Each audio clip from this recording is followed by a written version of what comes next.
Assalamu alaikum. Hurmattуу YouTube сүйүүчүлөрү, Дениз Сак интеллектуал ТВ каналынын катталуучулары, сиздер менен мен Бакыт Сулайман. Достор, бүгүн ушул комментарийлерге жооп берип коеюн деп чечтим. Көп ар кандай видеолордун бардыгын жалпы комментарийлерин чогуу окуймун. Ошондуктан бир туруп саясаттан, бир туруп ден соолук, бир туруп мотивация жагынан келип калса мындай туура түшүнөсүздөр. Мен аралаш эле жооп берип кете беремин. Кыска жооп берүүгө аракеттенемин. Анда эмесе кеттик достор. Мен бүгүн ден соолук боюнча кол бут какшаганда деген контент кетирдим эле эртең мен. Ошого ар кандай пикирлер келе баштаптыр. Туура айтасың Бакыт. Мен күйүп, жанып, тердеп туруп, муздак сууга чайканбасам тура албайм. Сен айткандай күндө кайталанат. Даже бир нече ирет ошол процедуралардан кийин өзүмдү жакшы сезем. Жашым 65-те. Дейт достор. Мына көрдүңүздөрбү? 65-теги адамдын ушул гигиеналык процедуралардан кийин өзүнүн жакшы сезип жүргөндүктөрү жөнүндө айтып жатат. Албетте муздак суунун дагы чени менен, анан утур эле муздак сууга түшө берсе дагы ооруп калышы мүмкүн. Анткени мен ушул 32-33 жашымда болсо керек эле ошол мамлекеттик иштерди иштеп жүргөн кезимде бир тоодо командировкада болуп калдык. Анан мен да муздак сууну жакшы көрөм. Шайдан сай деген бизде абдан жакшы бир сайыбыз бар, жайлоо, тоо. Ошол Шайдан сайда күндө мен дагы сууга түшөт элем. Барып анан ошол күндөрдүн биринде эле менин сол кулагым ооруп калды да. Баягы чени менен сууга түшпөсөк дагы ошондой муздак сууларга түшүп жатканда балким кулагыбызга кебезден пактадан тыгып алышыбыз керекпи, иши кылып кандайдыр бир ченеми менен бардык нерсени кылышыбыз керек да. Ошондуктан этият болуш керек достор. Экинчи пикир Акбар Жаныбеков дейт. Моюн остеохондрозу жана жүрөк кан тамыр системасы деген видео кетти. Ошондо жазыптыр. Мага жардам бериңчи. Мен аябай кыйналып жатам дейт. Эми бул остеохондроз ушул моюн остеохондрозу жөнүндө байланышы бар окшойт бул пикирге караганда. Бул моюн остеохондрозу, эгерде ушул остеохондроз учурунда остеохондроз болгондо негизинен чемирчектер отура баштайт. Ушул эки четтеги булчуңдар катып азык заттарды өткөрүү ошол чемирчектерге, омуртканын чемирчектерине токтоп, дегиз эле ошол жерден өткөн кан тамырлар дагы кысылып, нерв тамырлары дагы кысылып, ушундай организмде дискомфорт, оору пайда болот да. Ошондуктан бул чоң эки кан тамыр кетет бияктан. Бири вена, бири артериялык кан тамыр, ушул баш мээбизди камсыздандырып, азык заттар менен камсыздандырып туруш үчүн. Ошол кайсыдыр бир тамыр кысылып калганда, нормадан аз бара баштаганда адамда ар кандай паникалык атака деп коет, паническая атака деп орусча, баягы жөндөн жөн коркунуч келип, колдордун учу чымырап, желке моюн уюп, ушундай бир баш ооруп, кан басымы көтөрүлүп, ушундай симптомдору бар да, ар түрдүү ушул моюн остеохондрозунун. Буга эң негизги эле биринчи жардам массаж, гимнастика, анан петля Глиссона деп коет, мындай баягы күчүктөрдүн наморднигине окшогон моюндан эки жагынан илип мынтип тартына турган ошондой нерселери бар. Массаж кылдырып, гимнастика, ар түрдүү көнүгүүлөрдү жасап, туура азык заттарды жеп, ушундай нерселерди кылыш керек да. Мен бияктан туруп эле мынчыш керек, антыш керек деп айтканым туура эмес. Ошол адистерге көрүнүшүңүз керек. Ошол эле мануалдык терапевттерге, биздин сыныкчыларга, анткени омуртканын чемирчектерине азык зат өтпөй калгандыктан чемирчектер отура баштайт, омуртка жылышып кетет да. Ошол нерселерди ордуна келтирип туруп, массажын да кылып, физиотерапия деп коет, баягы медицинада ар кандай процедуралар бар. Аларын кылып, башкасын кылып, комплекстүү, жалпы жардам беришибиз керек да. Анан бир эле массажды кылып коюп, же болбосо бир эле карс курсат киргизип коюп, ордуна коюп тура берсек, анан кайра баштагыдай жүрө берсек, анда болбойт. Бардык билген ошол адис адам айткан нерселердин бардыгын туура өз нормативи менен кылыш керек. Ошондо эле бул нерсени жеңип кетебиз. Эгерде көңүл бурбай койсок, анда экинчи стадиядан үчүнчү стадияга, үчүнчү стадиядан төртүнчү стадияга өткөндө грыжалар дагы чоңоюп, адамдын организми андан дагы начарлай баштайт да. Грыжа демекчи, эгерде биз ошол массаж процедураларын, ошол чемирчектерди ордуна келтирип, омурткаларды туура жашоо образын ала турган болсок, резорбсия процесси деген процесс болот. Ал ошол гыржалар пайда болгон гыржадагы жок болуп кайра ордуна келет да 1,5 жыл 1 жылдын ичинде. Мисалы үчүн процесс резорбции позвоночника деп Google'га, Яндекске кирсеңиздер, ошол кантип омурткадагы пайда болгон гыржалар өзүнөн өзү жок болуп, организм кантип жеңгендиктери жөнүндө маалыматтар абдан көп. Кеттик анда кийинки суроого. Бектемир Раев деген бирөө жазыптыр. Морж болоюн деп 1 жыл баняга түшпөй, кышы менен муздак сарайда жуундум. Кийинки жылы сууга өтүп, панкреатит менен ооруп калдым. Азыр суудан корком. Достор, мына жана мен өз ченеми менен, өз жол жобосу менен кылыш керек. Андан кийин эле жуунуш ушул керек экен деп эле баняга дагы түшпөй эле жөн эле муздак суу менен жууна берсеңиздер, албетте суук түшөт. Мен айткан жерим банядан пар сетип, баягы аябай ысык чыккандан кийин анан бир эле чөмүлүп, кайра чыгып, ушундай процедураларды айткам да. Сууну чачсаң дагы бир эле үстүңө чака менен сууну чач дагы оронуп туруп, жүгүрүп кирип кет ысык жакка. Анан утур эле ал жерде жуунуп, жарым саат, 1 саат өтсөң, албетте суук тиет. Андай болушу, мен андай процедураларга каршымын, достор. Так, Бектемир Раевке ушундай жооп. Мен топурак менен давалоо жөнүндө ушул мурунку видеомдо кетирдим эле. Топуракка көмүлүп дарыланганда эң башкы таасири топурактын составында туз бар. Ошол туз көптөгөн оорулардын өзүнө тартып алат деп жазыптыр. Топурактын составында туз барбы жокпу билбейм, бирок элдик медицинада ушул топурак менен дарылоо ошол жай чилдесинде ошол топуракка көмүлүп дарылоо кеңири таралган. Мен мурунку видеомду көрсөңүздөр ошол жөнүндө айтканмын. Дагы кеттик анда. Курсаналы Мамытов дейт. Бул дагы ошо ден соолукка байланыштуу экен. Рахмат, мен париция этип сууга түшкөндөн коркчу элем. Эми ошону кылам ден соолук үчүн. Профилактика жакшы айттыңыз. Рахмат. Сөзсүз түрдө бул ысык суу, муздак суу процедураларын орустарда деле контрастный душ деп коюшат. Жанагы этаж үйлөрдө жашагандар азыркы шарттарда 21-кылым душтарды үйдө деле кылып алса болот. Бир туруп ысык, анан сразу муздак, ысык муздак кылып тез алмаштырган ушул контрастный душ болуп эсептелет. Аябай ден соолукка пайдалуу нерсе. Шуну өзүңүздөр кылыңыздар, достор. Так. Журнал деген жазыптыр. Эмне бул бала бакыт ДС дейт. Өтүп ден соолукка өтүп кеттиби? Саясий жактан айтат эле го, медикпи дейт. Жакшы суроо, достор. Мен медик эмес. Мен дене тарбия институтун бүтүргөнмүн. Менин өзүмдүн каналымдын аты ошол өзүмдүн кесибиме жараша Дени Сак интеллектуал ТВ деп, ошону Десин ТВ деп кыскартып койгонмун. Мен негизи ушул массаж, башка нерселер жөнүндө сүйлөчүмүн башында. Мен ал видеолорум этег жагында бар. Андан кийин ушул жакынкы кездер эле саясат жөнүндө дагы сүйлөп, элдерден суроолор болуп, өзүм шайлоодо ойлорумду айтып, анан ушинтип саясат жагына дагы бир аз аралашып, мотивация жагында дагы деги элге кандай нерсе керек болсо ошону берүүгө аракеттенемин да. Баягы мен асмандан же бияктан албаймын, өзүмдүн билген гана нерселеримди, билбеген нерселеримди окуп, далилденген нерселерди. Ушул ден соолук боюнча сүйлөгөндүгүмдүн себеби мен кесипкөй, профессионал массажистмин. Ушул массаж, бел оорулары менен көптөн бери ушинтип иштеп келе жатамын да. Ошондуктан мен ушул нерселерди айтканмын. Сизге түшүндүрмөм ошол, урматтуу журнал. Атыңарды жазсаңар жакшы болмок да. Мыктыбек Астанбек агайыбыз айтмакчы, ар кимиңер ушинтип журнал, анан кийин бир нерсе деп жазып койсоңар, андан көрө атыңарды айтсаңар, мына закондор дагы чыгып атат, фейк, мейк дегендерге каршы деп.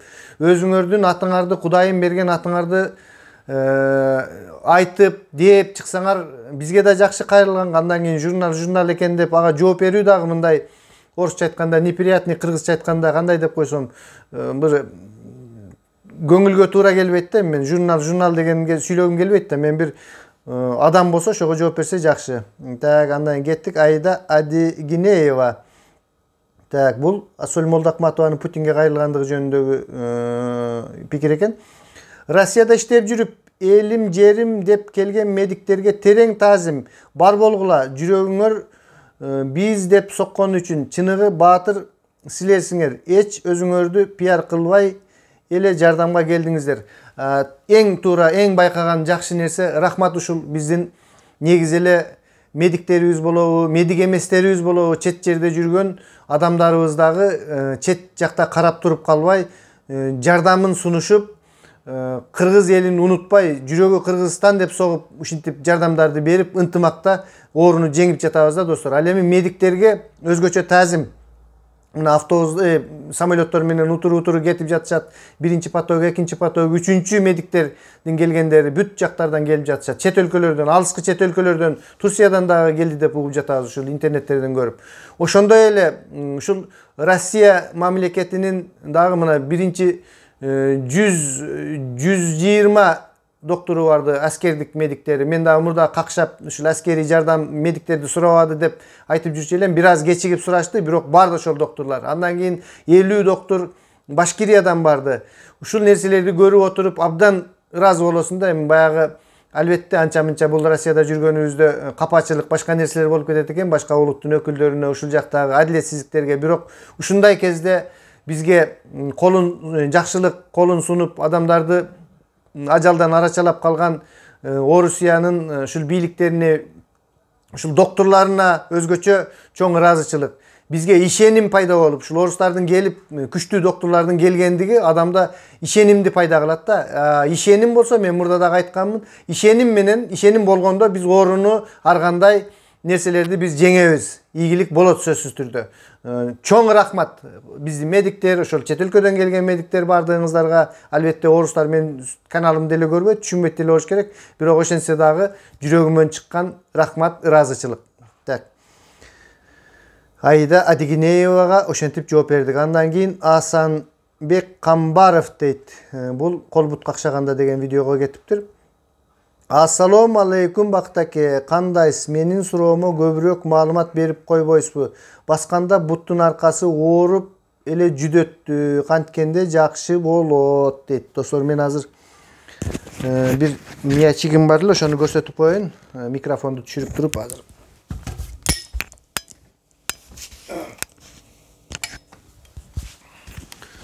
Мына азыр буттун ушул суроого жооп. Мына могу чудо мячик деп мен өткөндө дагы айтканмын. Ушул мячикти белдин могу чычаң копчик, сол жак каптал квадратный мышцаларга кылып, моундай дубалга деле коюп туруп, ары бери күйшөп жогору ылдый жогору, бул шабдалынын размериндей, жанагы бильярд тобундай бар да, бильярдтагы шариктердей бар. Бирок бул туюк резина, баягы ит күчүктөргө оюнчуктар сатчу орустардын зоомагазиндеринде бар да, бизде деле Бишкек, чоң шаарларда болуш керек, ошол сыяктуу.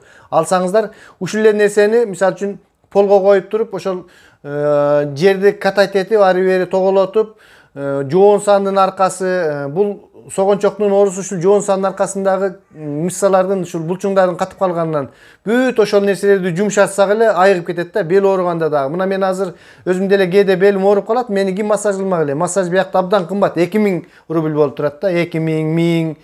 Анан өзүмдү өзүм ошентип катайтетип, желкелерге мына коюп, мына мынтип эле, мынтип мына ары бери ушундай жогору ылдый, белиңде могу копчик, чычаң, жамбаш седалищный бүт абдан сонун. Мисалы үчүн мен айрыкча жумушта турган жеримде көп туруп, кичине кыйналып калам, ошондо шуну менен кылсам, кадимкидей жеңилдеп, сопсо. Баягы адам ооруп жүрө бергенде ооруга ушунчалык үйрөнүп каласың да. Мен деле баягы көп кыйналып биякта кайра кичине оорутуп алдым да белимди. Анан ошол нерсеге кадимкидей үйрөнүп калыпмын.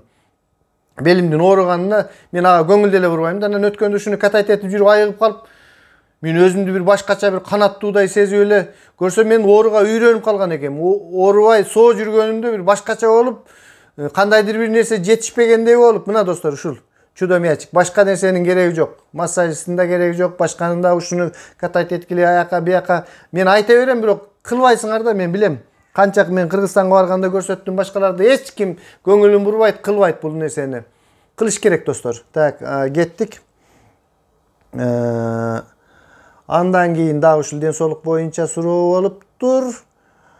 Эң туура топурак 10 күн после 16 барсаңар даже кышта грипп болбойсуң дейт.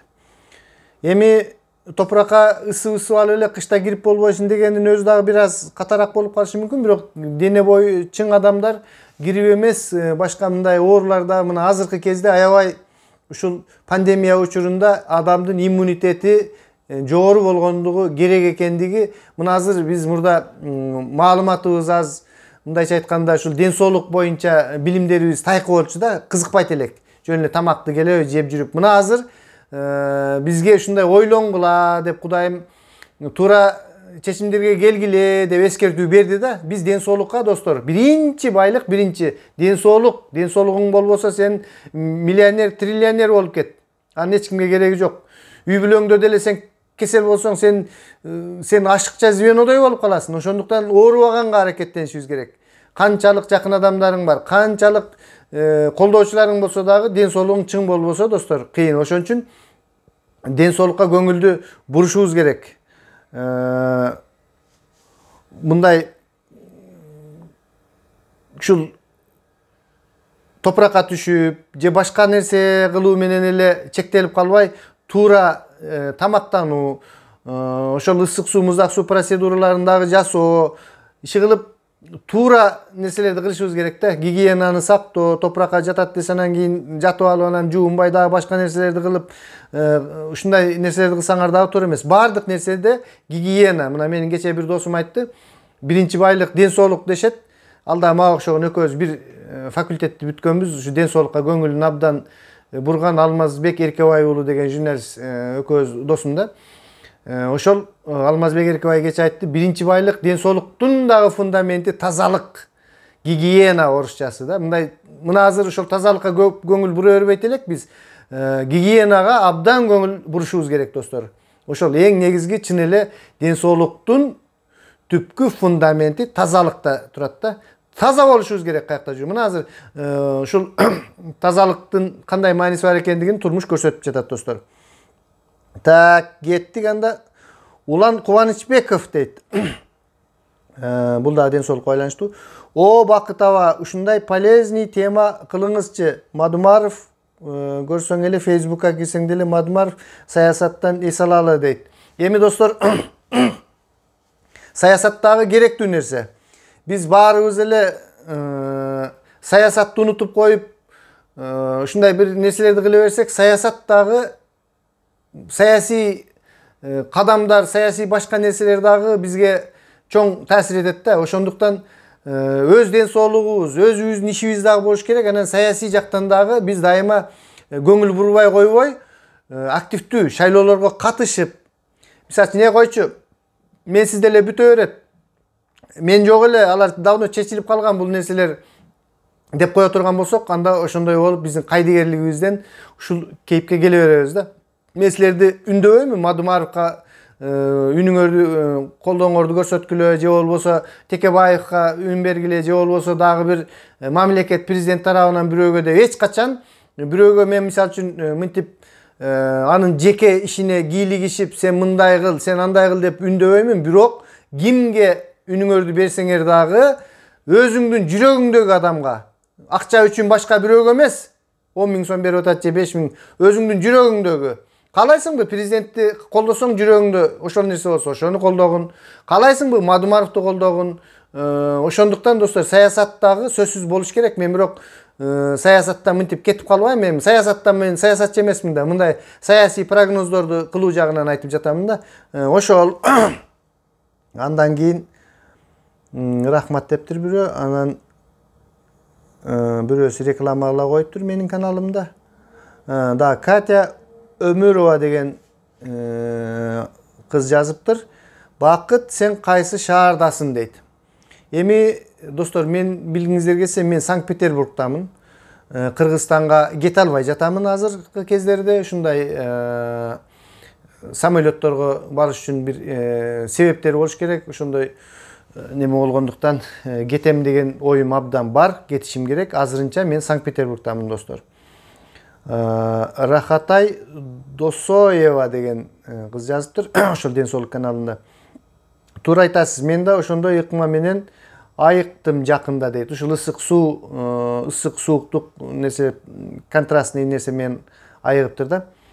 Дагы Эргеш Шерматов дейт. Бакыт пневмониядан кийин өпкөнү кантип мурдагы калыбына келтирсе болот? Сага аябай ыраазыбыз дейт. Достор, мына мен өзүмдүн бир ушул дем алуу боюнча бир көнүгүүлөр бар эле. Мен ошол жаш кезде машыгып, ушу чыгыш күрөштөрү менен машыккан кезибизде менин тренерим өткөндө дагы мен көнүгүүлөрдө көрсөтүп бергем. Биздин дем алуу такты мисалы үчүн 4кө чейин эсептейбиз да. 1 2 3 4 дегенде деп дем алсак, 1 2 3 4 жай дем алганда ушундай 4 жолу эсеп менен ичке, 4 жолу сыртка чыгат да. Биз дем алууну кеңейтириш үчүн ошону 2 эсе көбөйтүшүбүз керек да. Мисалы үчүн мындай көнүгүүлөр бар да. Мына колду алдыга сунуп туруп, мына 4 эмес 8ге мына демди аласың.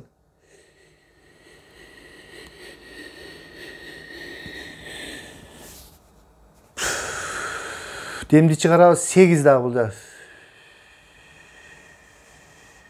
Кол 2 жака кетет. Кайра демди алабыз 8 эсеп менен.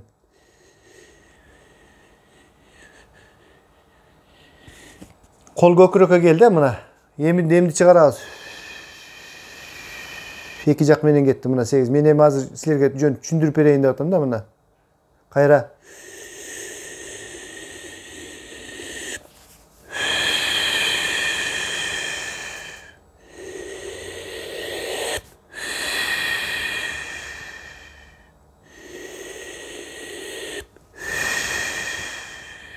Деп ушинтип ар кандай 8 эсеп менен бияка, 8 эсеп менен бияка. Бул YouTube'дан көрсөңүздөр абдан көп ар түрдүү демди алгандан кийин кандайдыр бир эсепке чейин 2 кол менен көздү басып туруп, андан кийин бир 4-5 эсепке чейин кармап туруп, анан демди чыгаруу жөнүндө ар түрдүү көнүгүүлөр бар. Ушул YouTube'дардан көрсөңүздөр азыр абдан эле бул нерсеге көңүл көп көрүлүп жатат.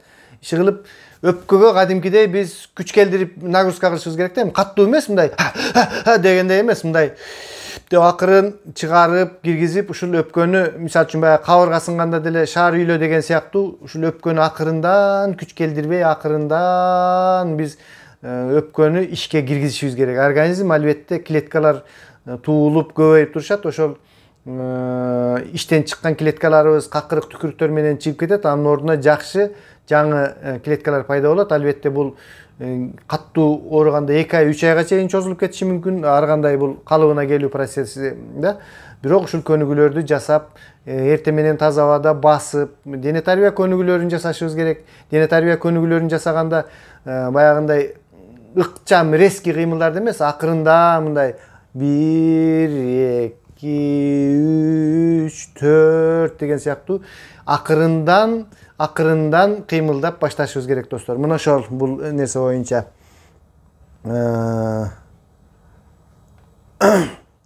Samsung Prime деген бирөө жазыптыр. Биздин кыргыздар ушундай эле Samsung болуп кетишет. Эми достор, ар кимдин өзүнчө экен. Ассалому алейкум Бакыт аке. Ашказан язбасын кантип даарылайбыз, ошол тууралуу айтып кетпейсизби? Эми достор, бул мен айттым массажистмин деп, анан көп эле ушундай башка тармактарда мен чын эле айтып коеюн түшүнүгүм жок. Анан бирок ушул ашказан жөнүндө дагы өзүмдүн башыман өткөн нерселерди айтып берейин. Мен дене тарбия институтунда окуп жүргөн кезинде студент кездерибиз, 90-жыл, кээде акча болот, кээде болбой калат. Анан кийин мен өзү мындай ачуу нерселерди жакшы көрөт элем да, острый деп коебуз го. Ушундай острый ачуу нерселерди көп жейт элем. Кийин анан институт бүткөндөн кийин дагы бир 4-5 жыл коммерциялык иштер менен, башка нерселер менен жүрүп калдым. Ошондо мен аябай ошол кездерде Бишкекте плов деп көчөлөрдө аш кылып ушундай саткан көп эле. Биз темир жол вокзалында студенттер, андан кийин студент болуп бүткөндөн кийин деле билет алып сатып, ушундай бир мыйзамга каршы бир кыймылдар бар эле. Ошентип билет алып сатмайды, эми баягы жашаш керек, эптеп тиричилик кылыш керек да. Биз дагы ошондой билеттерди арзан алып, анан кымбат сатып, ушинтип эптеп жүрчү элек да. Анан ошондой күндөрдүн биринде мен ошол жерде плов сатат эле. Дайыма аш ошол ачуу нерсени кошуп берет. Сабизден салат, ачуу салат да. Анан жеп ашказаным такыр болбой калды. Ошо 4-5 жылдай болуп келаткан нерсе акыркы кездери чалкамандагы жата албайм, ооруганда өйкөгөн сөйт сол жак капталдайм, оң жак капталдайм, такыр айла кетип калды. Ар кандай дарыларды иштейм, бирок доктурга мындай жакшылап көрүнгөн жокмун. Дарыларды ичип көрүнгөн адамдардан уккан нерселерим кылып жүрдүм, болбоду. Андан кийин айылга барып калдым ошол жылдардын биринде. Анан барсам бир иним чоңалайдан үйлөнгөн болчу. Анан ошолор баягы биздин ата-энелерибиз кудагый болуп ошол жака барганда чычырканактын ашы деп коет, варенье сыяктуу ошол чычырканак терип чоңалайда көп болот экен. Ошондой баклажкага келинген чоң алайдан келген ошондой чычырканак бар эле да. Анан ошону бирөө айтып калды, ушуну эртең менен эле ачкарын стаканга салып туруп, анан кайнак суу менен үстүнө бир аз сахар кошуп туруп ичип көрүп жүрдү. Анан мен ошондой кылып бир айдай иштим окшойт. Эртең менен тамактын алдында тамакты дагы диета өттүм, кичине курулганды жебей. Анан ачкарын ошол чычырканактын жанагы настойкасын аралаштырып, кичине сахар кошуп ичсең аябай сонун экен, үстүнө кадимкидей майлар чыгып калат. Ошентип жүрүп, достор, менин оюмча менин ашказанымдын ичинде язва бар беле, жок беле билбейм. Эмне кандай диагноз экенин. Бирок ашказаным ошондон кийин оорубай калган. Мен ошондуктан ким ашказаны ооруган адамдарды ушул чычырканактын ошондой кыямы менен дарылап көрүңүздөр деп кеңеш берем, достор. Так. Бакыт байке, Ислам Гафуров. Бакыт байке, сизге чоң рахмат. Бул суроону мен бергендей болуп атам. Номериңизди кошо жаздым эле. Сизге Аллахым разы болсун, аябай жакшы кеңеш болду. Мен бул айткандарыңызды сөзсүз жасайм дейт. Рахмат. Ислам Гафуров. Бирөө ассаламу алейкум дейт. Samsung деген экен. Андан кийин Данияр Мадазимов. Мен дайыма көрүп жүргөн подписчигим. Колдорун мынтип коюптур. Рахмат сага, Данияр. Алтынбек Муратов. Триггер точкаларын езип, протрузия грыжадан сакайгандар бар бекен, байке айтып кое аласызбы? Бул абдан маанилүү тема. Мен мисалы үчүн массаж жолунда кээ бир массажисттер, кээ бир доктурлар деле ушул массаж жолу менен грыжа, ушул бел ооруну айыктырууга ишенишпейт да, достор.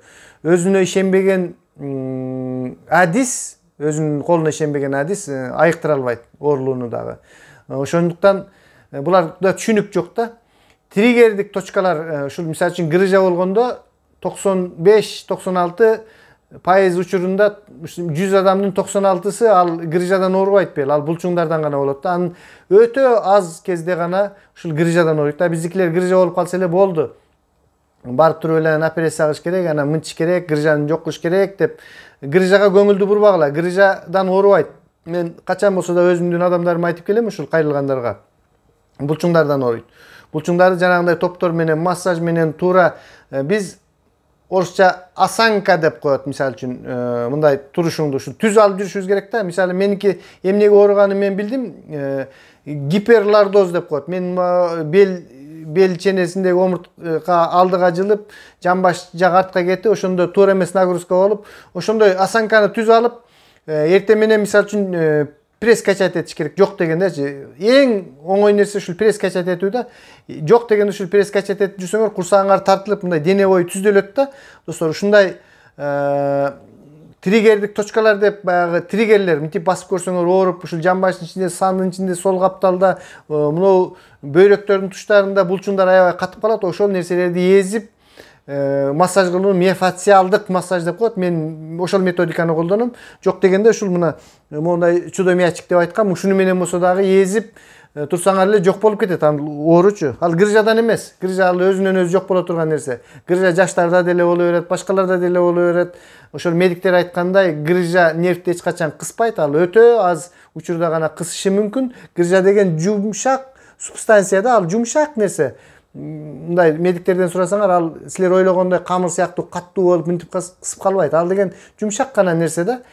Күч келтириши мүмкүн эмес, достор. Медицина терең ошол Google'дардан башка жактан карап көрсөңүздөр, мисалы үчүн буну Американын докторлору Janet Travel менен Simmons'тар айтып кеткенде 50-жылдар эле да. Буну мына эми гана Россияда айтышып, мына 10-15 жылдан бери ушул кыймыл башталып, ушинтип айыктыруулар, Миофасциальный массаж деп туруп YouTube'га кирсеңер, аябай бул жөнүндө көп. Кантип триггердик точкаларды жок кылыш керек, кантип айыгыш, канча адамдар айыгып жатат. Эдуард Конкин деген бар. Анын медициналык билими жок, мага ошогон эле массажист. Ал дагы ушинтип башынан өткөндөрдү кылып отуруп, азыр медиктерди иштетип, өзү ушул көз караш менен аябай жакшы нерселер. Доктор Лукьянов, Ирина Очеретина, Андрей, атын унутуп калдым, фамилиясын мен кийин айтам. Ушундай көп докторлор бар. Доктор Лукьяновду көргүлө, Ирина Очеретинаны көргүлө. Ушулардын бардыгы ушул миофасциалдык массаж менен триггердик точкаларды жок кылуу менен ушул бел ооруларды айыктыра турган адамдар. Так, достор, жарым саат болуп кетти. Дагы бир 5 суроого жооп берейин, себеби тажап кетишиңер мүмкүн. Тынчтык каалайм деген бирөө жазыптыр. Ассалому алейкум. Бакыт, ишиңе ийгилик, ар дайым ушинтип элиңе позитивдүү пикирлериң менен чыгып тур. Анан бир суроом бар эле, желке жанына далылар сайгылашып атышат.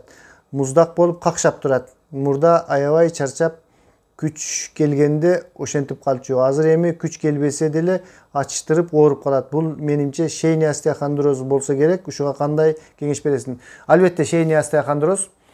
Ошол менин кеңеш бергеним мурдакыдай эле ошол массаж, мануалдык терапия.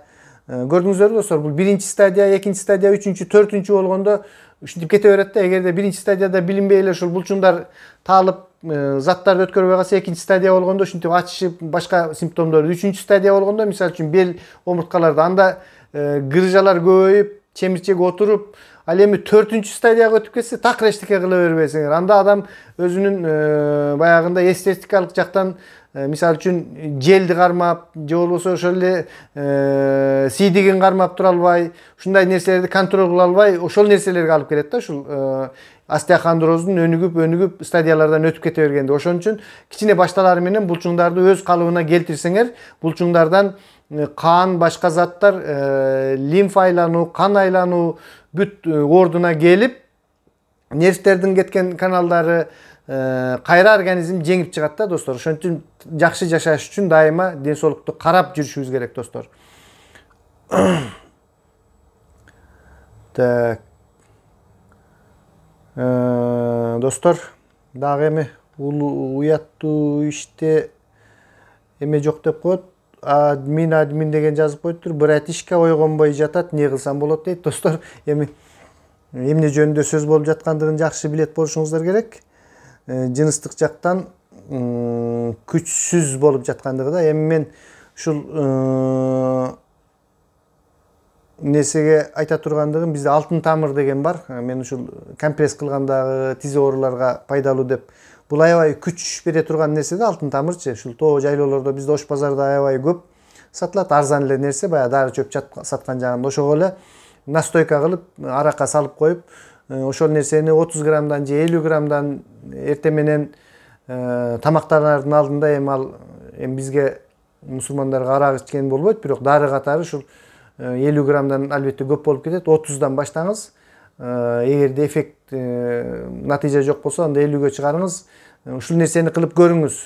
Андан кийин баягы кыргыз элдик медицинада күч ала деген нерселерди колдонуу деп коет. Мен бирок